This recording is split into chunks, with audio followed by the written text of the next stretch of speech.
سب سے افضل چیز کیا ہے؟ انسان ہے۔ کیا کوئی انسان یہ کہہ سکتا ہے کہ ساری کائنات کا خالق میں ہوں، رازق میں ہوں؟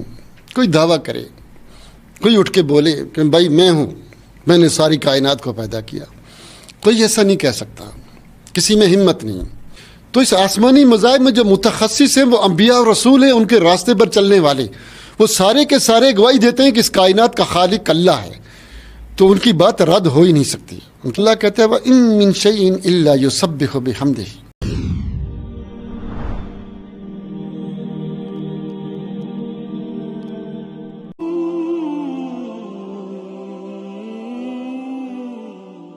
للہ رب العالمین والعاقبۃ للمتقین والصلاة والسلام علی سید المرسلین وعلی آلہ واصحابہ اجمعین، اما بعد۔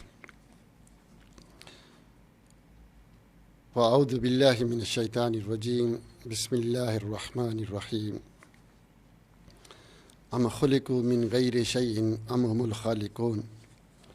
اللہ تعالیٰ کی حمد و ثنا اور رسول معظم صلی اللہ علیہ وآلہ وسلم پر درود و سلام کے بعد، اللہ رب العزت قرآن میں کہتے ہیں ام خلقوا من غیر شیء، کیا یہ خود بخود پیدا ہو گئے ہیں؟ ام هم الخالقون، کیا انہوں نے خود اپنے آپ کو بنایا ہے؟ یہ تو ممکن نہیں ہے کہ خود بخود بن گئے، یہ کوئی بات ہو ہی نہیں سکتی، یہ کوئی نظریہ نہیں، یہ کوئی سوچ نہیں، یہ کوئی عقل والا انسان، شعور رکھنے والا انسان یہ بات کر نہیں سکتا، کافر بھی نہیں کر سکتا، کوئی پاگل ہی کر سکتا ہے۔ جب یہ نہیں تو ام ہم الخالقون، کیا ہم نے خود اپنے آپ کو پیدا کیا؟ یہ جو کائنات موجود ہے، اس دنیا نے خود بخود اپنے آپ کو پیدا کیا ہو؟ کیا ایسا ہو سکتا ہے؟ کیا زمین نے کبھی دعویٰ کیا؟ آسمان نے کبھی کہا ہو؟ کسی پہاڑ نے کہا ہو؟ سمندر نے کہا ہو؟ دریاؤں نے کہا ہو کہ ہم نے اپنے اس کائنات کو پیدا کیا؟ سب سے افضل چیز کیا ہے؟ انسان ہے۔ کیا کوئی انسان یہ کہہ سکتا ہے کہ ساری کائنات کا خالق میں ہوں، رازق میں ہوں؟ کوئی دعویٰ کرے، کوئی اٹھ کے بولے کہ بھائی میں نے ساری کائنات کو پیدا کیا، کوئی ایسا نہیں کہہ سکتا، کسی میں ہمت نہیں۔ تو پھر تم نے بھی نہیں بنایا، اور یہ دنیا موجود ہے، خود بخود بھی نہیں پیدا ہو سکتی، تو اس کا کوئی خالق ہے پھر؟ اور وہ کون ہے؟ وہ اللہ ہے، کوئی اور نہیں ہو سکتا۔ دنیا میں ہمارے سامنے یہ کائنات موجود ہے، جب یہ دعویٰ نہیں کر سکتی تو پھر کون ہے؟ ہم نہیں جانتے۔ اگر کوئی ہے تو اس نے کوئی پیغام ہمیں نہیں بھیجا، رسول نہیں بھیجے، کتابیں نہیں بھیجی۔ جیسے اللہ ہے خالق تو اس نے کیا کیا؟ کتابیں بھیجی، کتابیں دلیل ہیں، رسول بھیجے، رسول دلیل ہیں، تو ان کے اندر دلائل دیے کہ میں خالق ہوں، یہ دلیل ہے، تو ہمیں پتہ چلتا ہے بھائی اب چیک کریں گے صحیح ہے یا غلط ہے۔ لیکن اس کے علاوہ کوئی ذات نہیں ہے، خود بخود ہو نہیں سکتی، اس کائنات میں پیدا نہیں کیا، اور اللہ کے علاوہ کوئی وجود ہوتا تو آج تک بتلاتا کہ میں نے پیدا کیا، میں نے، کوئی رسول بھیجتا، کوئی اطلاع دیتا، ایسا کچھ نہیں ہوا۔ اس لیے خالق اللہ ہی ہے۔ دنیا میں سب سے افضل چیز جو ہے وہ انسان ہے، یہ انسان ہے۔ تو یہ انسان جو ہے یہ گواہی دے رہے ہیں۔ میں آپ کو بتا دوں کہ دنیا میں گواہی ہر جگہ مانی جاتی ہے، دنیا میں جتنی گواہی ہے وہ ہر جگہ مانی جاتی ہے، مسلمان، کافر، منافق، عیسائی، یہودی، کچھ سب مانتے ہیں۔ تو دنیا میں 100 میں سے 90% لوگ اس بات کی گواہی دیتے ہیں کہ خالق اللہ ہے، 90%۔ عیسائی 100 میں سے 35-36% ہیں، مسلمان 25-26% ہیں، باقی ہندو ہیں، یہودی ہیں، باقی دنیا 90 سارے ملا کر تقریباً 90% لوگ بنتے ہیں جو یہ کہتے ہیں کائنات کا خالق اللہ ہے۔ باقی 8-9%، 10% لوگ جو ہے وہ کہتے ہیں اللہ نہیں، فلانی چیز خالق ہے، یا خود بخود بن گئی، یا فلاں یا فلاں۔ جمہوریت ہے، جب 90% لوگ گواہی دے رہے ہیں تو گواہی قبول ہوتی ہے، اس کا انکار نہیں ہو سکتا، تو مان لو، کیوں نہیں مانتے ہو؟ پھر دنیا میں انسان دو طرح کے ہیں، کچھ اچھے انسان اور کچھ برے انسان۔ اچھے وہ لوگ ہوتے ہیں جنہوں نے اپنے عمل سے، اپنی صفات سے، اپنے اخلاق سے، اپنی عادات سے بتایا، اپنے عمل سے، سوچ سے کہ ہم اچھے ہیں، اور جو تعریف کی گئی ہے اچھائی بھی۔ دنیا میں جتنے اچھے انسان ہیں وہ سارے اس بات پر گواہی دے رہے ہیں کہ اس کائنات کا خالق اللہ ہے، اور اچھے لوگوں کی گواہی رد ہوتی نہیں ہے۔ دنیا میں کہیں بھی جاؤ، جب اچھے لوگ گواہی دے دیں کہتے ہیں بس اس کو ایکسیپٹ کرو، رد نہیں ہو سکتی۔ پھر تیسرے نمبر پر کچھ ہر سسٹم کے اندر کچھ خاص قسم کے لوگ ہوتے ہیں، ہر چیز کے اندر کہتے ہیں یہ ڈاکٹر بڑا آخری ڈاکٹر ہے بھائی، اس سے چیک کراؤ، جو اس نے کہا وہ مانو، ہاں یہ سب سے بڑا سائنسدان ہے، جو یہ کہے گا اس فیلڈ میں، دل کا ماہر ایک ڈاکٹر ہے اس کے پاس چلتے ہیں، آنکھوں کا ماہر، دماغ کا ماہر، جو وہ کہے گا مانیں گے، آخری فیصلہ اس کا۔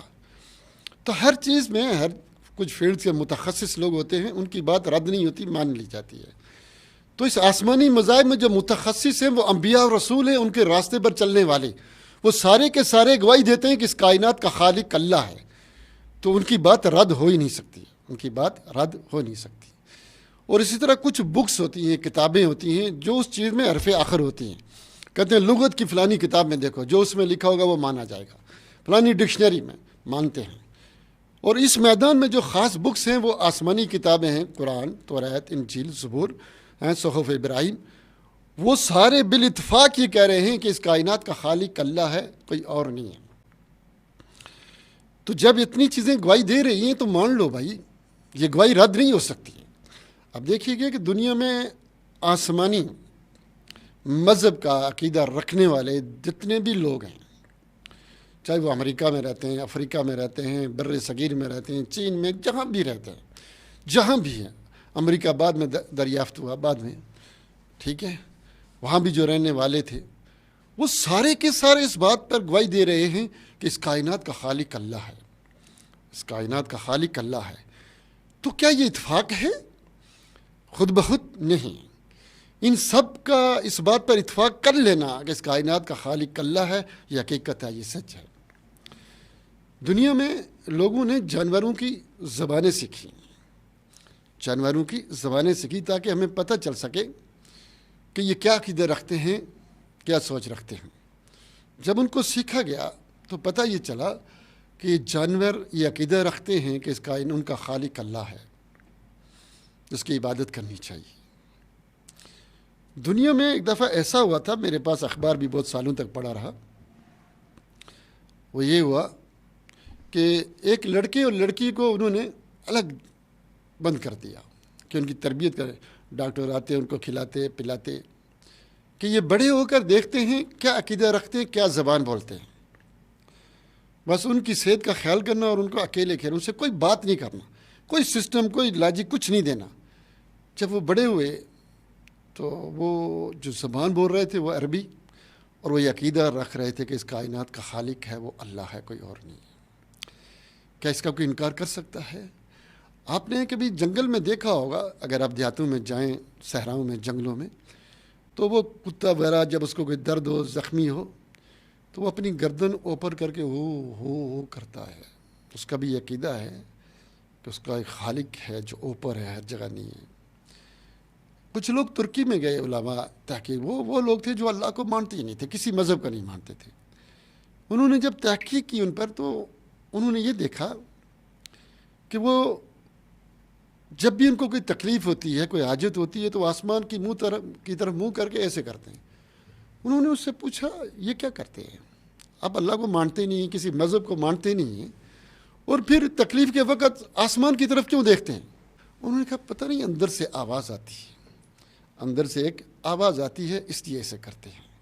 چونکہ اندر فطرت اللہ نے رکھی ہے کہ اس کائنات کا ایک خالق ہے، ایک خالق ہے۔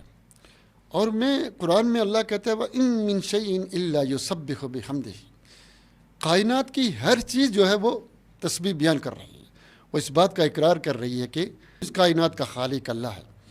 آج تک جتنی تحقیقیں ہوئی ہیں، جن چیزوں پر ہوئی ہیں، جتنی زبانوں پر ہوئی ہیں، لوگوں نے اب فصلوں پر بھی تحقیق شروع کی، ان کی زبانیں بھی سیکھی، وہ سب کے سب یہ عقیدہ رکھ رہے ہیں کہ اس کائنات کا ایک خالق ہے اور وہ اللہ ہے، اور اس کائنات کا خالق ہے اور وہ اللہ ہے۔ تو اس لیے دنیا میں سارے مذہب والے لوگ، جتنے بھی مذہب والے، جتنے انسان رہتے ہیں، ان انسانوں میں سے 90% یہ گواہی دے رہے ہیں کہ خالق اللہ ہے۔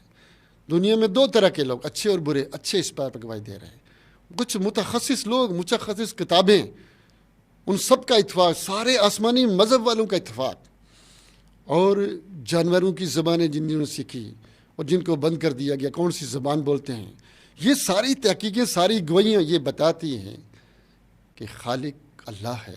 اب ان کی گواہی تو مان لینی چاہیے۔ جو ان کی گواہی نہیں مانتا ہے، ہم اس کو پاگل کہہ سکتے ہیں، اور پاگل کی بات سننے کے قابل نہیں ہوتی۔ اصل میں یہ ہے کہ میرے رب نے جہنم بھی بنائی ہے، جنت بھی بنائی ہے، جہنم کو بھرنا ہے، تو ایسے لوگ بھی رہیں گے جو انکار کریں گے، چونکہ ادھر بھی جانا ہے۔ اللہ تعالیٰ سے دعا ہے کہ اللہ تعالیٰ میں صحیح عقیدہ نصیب کرے، آمین۔ وآخر دعوانا الحمدللہ۔